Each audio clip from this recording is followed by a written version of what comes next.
Salam saudaraku yang sangat dikasihi Tuhan. Pembelajaran kita pada saat ini adalah mengenai 5 kitab Perjanjian Lama dan 5 kitab Perjanjian Baru, yaitu menyangkut sistematisnya yang sangat luar biasa. Di dalam kitab Perjanjian Lama itu ada 5 kitab sejarah, yaitu Kejadian, Keluaran, Imamat, Bilangan, dan Ulangan. 5 kitab ini biasa disebut dengan kitab Musa atau di luar orang menyebutnya kitab Taurat. Tentu di dalamnya ada banyak pengajaran, ada juga 10 hukum Tuhan, ada penciptaan, dan lain-lain. Dan kitab Perjanjian Baru itu ada 5 juga kitab sejarah. Ada 4 kitab sejarah yang mencatat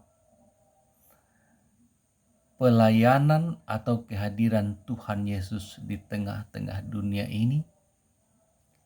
Dan ada 1 kitab yang mencatat tentang pelayanan rasul-rasul. 5 kitab Perjanjian Baru ini adalah Matius, Markus, Lukas. Kitab ini disebut dengan kitab sinoptis. Artinya memiliki cara pandang yang sama tentang cerita Tuhan Yesus. Karena mereka saling mengambil dari cerita Markus ke Lukas atau Markus ke Matius. Mereka juga punya cerita sendiri-sendiri.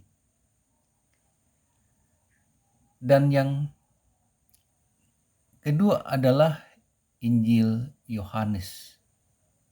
Tadi 3 Injil itu sinoptis dan Injil Yohanes.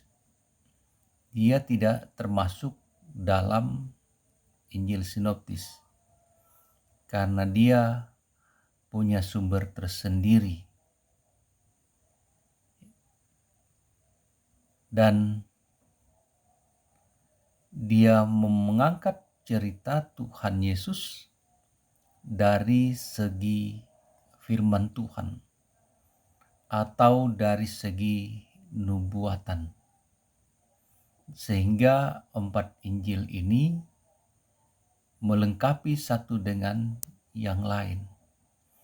Dan kitab sejarah selanjutnya di dalam Perjanjian Baru adalah Kisah Para Rasul yang mencatat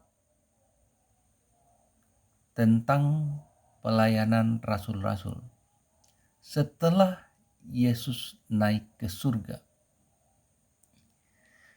Karena itu ini disebut dengan seri kedua dari Injil Lukas, yang oleh para ahli diakui bahwa Injil Lukas ditulis oleh Lukas sendiri, seorang tabib. Dia pengikut yang pertama mengikuti Petrus, dan yang kedua dia mengikuti Rasul Paulus. Kemudian dia menulis lagi adalah Kisah Para Rasul. Dan ini dikatakan seri kedua dari bukunya Lukas. Mengapa dikatakan seri kedua? Karena dialamatkan kepada orang yang sama, yaitu Theophilus. Dan inilah hebatnya kitab orang Kristen. 5 kitab ditempatkan di dalam pertama kitab Perjanjian Lama, dan 5 kitab ditempatkan bagian pertama di kitab para rasul. Saudara-saudara, perlu kita tahu sebenarnya Injil itu ditulis setelah surat-surat ditulis. Namun karena surat-surat ini menulis tentang cerita Tuhan Yesus, maka dalam susunan pengkanonan, semua yang bercerita tentang sejarah Tuhan Yesus dan para rasul ditempatkan di bagian pertama dari kitab Perjanjian Baru. Kita tahu bahwa dari segi tahunnya, Injil itu belakangan ditulis dibandingkan surat-surat Rasul Paulus. Demikian pembelajaran kita pagi hari ini, kiranya menambah wawasan bagi kita semua yang mau belajar tentang iman Kristen. Tuhan Yesus memberkati. Amin.